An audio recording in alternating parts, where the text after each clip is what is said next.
जय श्रीराम.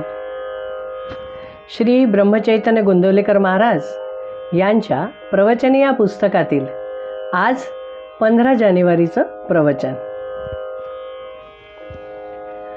नामात असणे म्हणजेच शुद्धीवर असणे.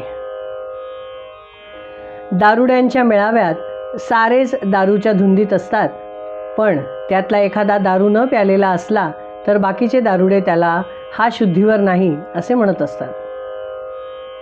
वास्तविक तोच एकटा शुद्धीवर असून बाकीचेच खरे गैरसावध असतात.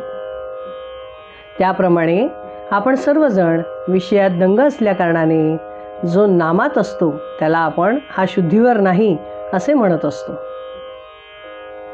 वास्तविक पाहता नामाशिवाय जगात दुसरे सत्य नाही अशी ज्याची दृढ भावना असते तोच खरा शुद्धीवर असतो. आपण मात्र भ्रमात असतो. आपल्याला झालेला हा भ्रम नाहीसा करायला 3 उपाय आहेत. 1 सद्विचार, 2 सत्संगती आणि 3 नामस्मरण. भगवंताचा विचार हाच खरा सद्विचार. एखाद्या माणसाला म्हटले की तुझे अवयव आणि रंग यांच्याशिवाय ये, तर त्याला येता येणार नाही, कारण तो जिथे आहे तिथे त्याचा रंग आणि अवयव असणारच.